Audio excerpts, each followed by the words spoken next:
Bismillahirrahmanirrahim.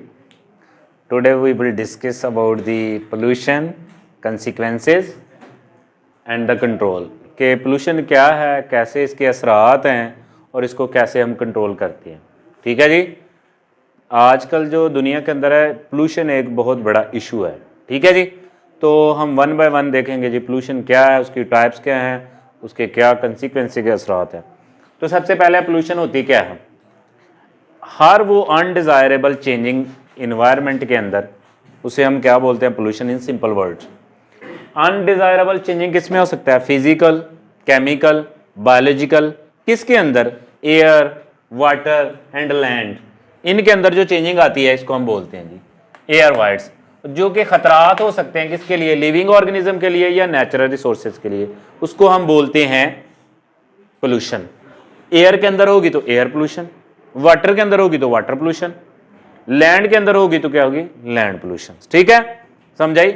और वो चीज जो पोल्यूशन की वजह बनती है, जो काज है, उसको हम बोलते हैं पोल्यूटेंट। ठीक है जी। अब पोल्यूटेंट जो है वो आपने पढ़े हुए हैं, प्राइमरी पोल्यूटेंट भी होते हैं और कुछ सेकेंडरी पोल्यूटेंट भी होते हैं। ठीक है जी। ये as a point of chemical ये काज पोल्यूशन। अब ये किसी वजह से हो सकता है जी, इंडस्ट्रियल इन्फ्लुएंस, भाई जो इंडस्ट्रियों से निकलने वाले जो वेस्टेज है पानी की शक्ल में, किसी शक्ल में भी, धुएं की शक्ल में। ठीक है। डोमेस्टिक वेस्ट, घरेलू जो होता है वेस्ट, मेडिकल वेस्ट, जो मेडिकल का आपको मेडिसिन कम से जो केमिकल हैं, अदर्स चीजें जो है। ठीक है। अब जो पोल्यूटेंट है इसकी दो टाइप होती हैं, बायोडिग्रेडेबल और नॉन बायोडिग्रेडेबल। बायोडिग्रेडेबल वो होते हैं वो जो होते हैं after life some time they can span, वो टूट जाते हैं, फॉर्म में चेंज हो जाते हैं। और नॉन बायोडिग्रेडेबल का मतलब क्या है कि ऐसे फ्लुएंट जो किस सोर्सेज से पैदा होते हैं, भाई जो रिड्यूस नहीं होते, जो कम नहीं होते, जो टूटते नहीं हैं, जैसे नायलन वगैरह। समझे बात की, वो क्या है, नॉन बायोडिग्रेडेबल क्या है, पोल्यूटेंट्स हैं भाई, जो खत्म नहीं होते, जिनकी लाइफ स्पैन बड़ा है। बायोडिग्रेडेबल का मतलब क्या है, जिसके ऊपर बैक्टीरिया वगैरह की डिकम्पोजिशन हुई, टूट गए, फॉर्म चेंज हो गई और सिंपल फॉर्म में आ गए। जबकि जो नॉन बायोडिग्रेडेबल है ये इतनी आसानी से ख़त्म नहीं होते, इसके इफेक्ट बहुत ज़्यादा रहते हैं। उसके बाद नेक्स्ट आता है आपका जी एयर पोल्यूशन। भाई जो हवा की जो कंपोजिशन चेंज हो जाए, ठीक है, उसको हम क्या बोलेंगे, एयर पोल्यूशन। ठीक है। इसके क्या किस किस वजह से होती है, जैसे बर्निंग होगी, भाई जैसे कोल वगैरह था, उससे सल्फर डाइऑक्साइड वगैरह पैदा होंगे, वो फ़ज़ा के अंदर आएगी, फ़ज़ा गंदी हो जाएगी और एयर पोल्यूशन की वजह बनेगी। कार्बन डाइऑक्साइड है, इसकी ओवर सैचुरेशन, ऑक्साइड्स, हाइड्रोकार्बन वगैरह, पार्टिकुलेट मैटर, ट्रेस मेटल्स। ठीक है जी। ये सारे के सारे कहाँ शामिल हो गए जी, फ़ज़ा के अंदर, तो इससे भी हो सकती हैं जी। इसके अलावा थर्मल से हो सकता है, फर्टिलाइजेशन जो है इनसे ये ऑक्साइड ऑफ खारिज हो सकते हैं, कुछ नाइट्रोजन वगैरह के। थर्मल क्या है भाई, जब चीज़ें जलती हैं तो उससे पता ना, कोयल होता है, कोल से फ्लाई ऐश वगैरह निकलती हैं, धुआं वगैरह निकलता है, वो बायस बनता है किसका जी, एयर पोल्यूशन का।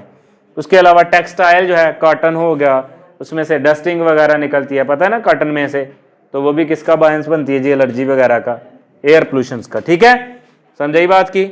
इसके अलावा एक नॉइज़ है कि अनप्लेजेंट, अनअनोइंग, जो अनोइंग साउंड्स होती हैं जो सुनने में अंदर मसाइल पैदा कर सकती हैं, जो हाइपरटेंशन, स्ट्रेस का वजह बनती हैं, उसको हम नॉइज़ कहते हैं, शोर। वो भी एक तरह से क्या है, पोल्यूशन है। ठीक है जी, शोर।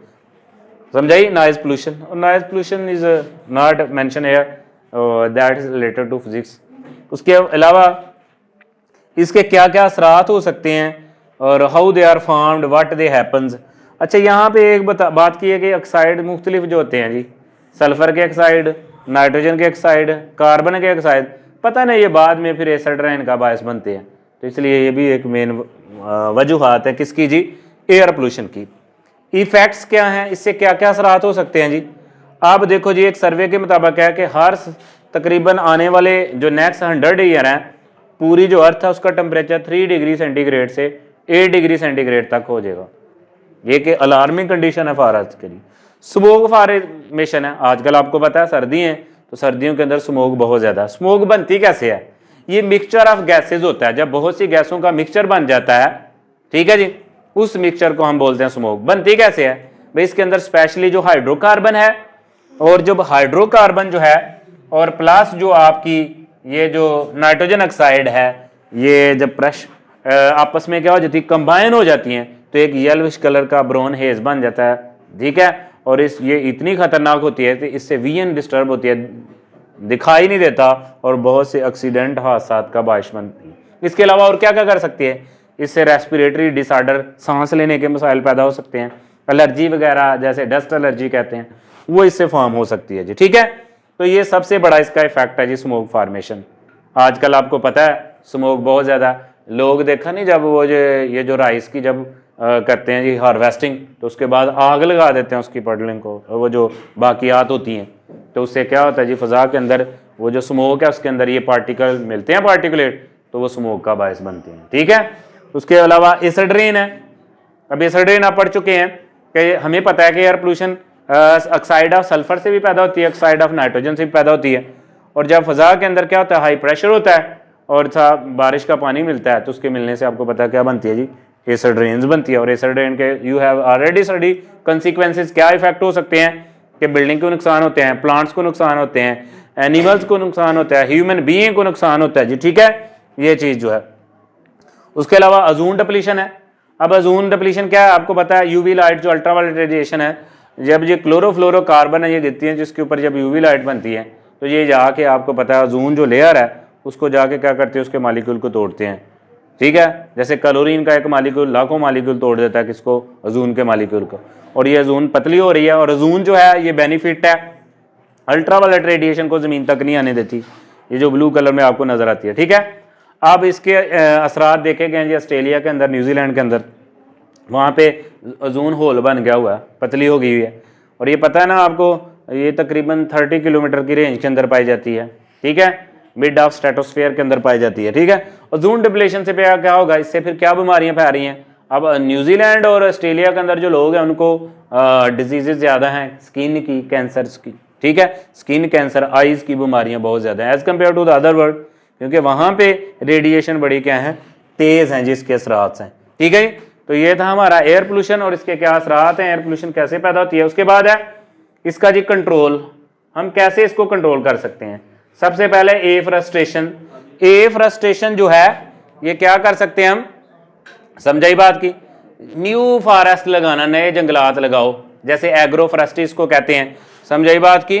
एग्रोफॉरेस्ट्री के अंदर ये होता है कि ये जो आपकी फील्ड होते हैं इसके इर्द गिर्द दरख्त लगाओ, और जो आपको पता है ये जो ट्रीज होती हैं इनका ग्रीन बेल्ट जो होता है ये साउंड को, हवा के पैटर्न को क्या करता है, चेंज करता है, स्लो करता है, ठीक है।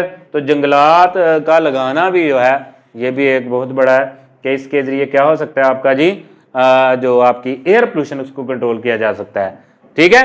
और दूसरा पता है ना, कार्बन डाइऑक्साइड ज़्यादा ऑब्जॉर्व करते हैं जिससे फोटोसिंथेसिस का अमल ज़्यादा होगा। इसके अलावा जो है हमें फॉरेस्ट लगाने चाहिए, new artificial establishment, modification of industrial effluents. भाई जो इंडस्ट्रियल इफ्लुएंट्स पैदा होते हैं उनको क्या किया जाए भाई, इंडस्ट्रियल इफ्लुएंट्स मतलब क्या है, जो वेस्ट हैं उनको मॉडिफाइड किया जाए। अब देखो जी कुछ ऐसे इदारे होते हैं जैसे वासा है, उसके अंदर क्या किया जाता है, वाटर मैनेजमेंट के अंदर यही जो गार्बेज होता है इसके अंदर सॉलिड वेस्टेज को लैदा किया जाता है, फिर दूसरे वेस्टेज को लैदा किया जाता है, फिर पंपिंग के जरिए पानी को एक तालाब में भेजा जाता है, फिर वही ट्रैवल करता हो फिर दूसरे तालाब में जाता है, उसके अंदर जितने भी डेंजरस केमिकल होते हैं वो नीचे बैठ जाते हैं, फिर अगले में जाता है, फिर उससे अगले में वो ज़्यादा बैठ जाते हैं। एक ऐसा वक्त आता है कि सबसे एंड वाला जो होता है उसके अंदर वाटर जो है वो क्या हो जाता है, क्लियर हो जाता है। तो हम इस तरह मॉडिफाइड कर सकते हैं चेंज, ठीक है जी, समझ गए इस बात को। और इसके अलावा जो इन्वायरमेंट फ्रेंडली फ्यूल्स है, भाई ऐसा फ्यूल यूज़ करो जिसके अंदर लेड फ्री हो, लेड ना इतनी ज़्यादा हो, क्योंकि लेड एक डेंजरस आपको पता है टॉक्सिक जो है ये मिनरल है, ठीक है जी। लेड के अलावा उसके अलावा और कौन सा जी, सल्फर फ्री जो है ना ये यूज़ करें ताकि जो इन्वायरमेंट है वो डिस्टर्ब ना हो। आपको पता है गाड़ी जो देखा समूह में, उसके अलावा हम क्या कर सकते हैं जी, ये जो गाड़ियाँ होती हैं इसके अंदर ऐसी इन्वर्टर किट लगी होती है, कन्वर्टर, वो इन्वर्टर क्या किट करती है कि वो ज़्यादा डेंजरस को क्या करती है, कम डेंजरस में क्या कर देती है, चेंज कर देती है। तो इसलिए हमें इन्वायरमेंटल फ्रेंडली फ्यूल यूज़ करना चाहिए और गाड़ियों को भी सही मेंटेनेंस रखनी चाहिए। दूसरा आजकल जो है इलेक्ट्रिक जो है ना व्हीकल्स उनका इस्तेमाल आ रहा है ज़्यादा से ज़्यादा, क्योंकि वो फ्रेंडली, इन्वायरमेंट फ्रेंडली हैं, ठीक है जी। तो इस तरह से हम इसको कंट्रोल कर सकते हैं। और अपना जो गार्बेज है उसको सही तरह से ठिकाने लगाना चाहिए, ठीक है जी। डोमेस्टिक जो गार्बेज है उसको भी ऐसे ही नहीं फेंक देना चाहिए और सफाई का खास ख्याल रखना चाहिए ताकि जो एयर पोल्यूशन है वो ना फैल सके। और फ़ज़ाई जो आलूदगी है ये बड़ी स्पीड से फैलती है, आपको पता है, ट्रैवल करती है एक जगह से दूसरी जगह से, ठीक है जी। तो ये था, हमने देखा जी पोल्यूशन क्या है, उसके हमने एक टाइप देखी एयर पोल्यूशन, उसके क्या कैसे पैदा होती है और उसके क्या कंसिक्वेंसेस असरात हैं, इफेक्ट्स हैं, और how we can control it, इसको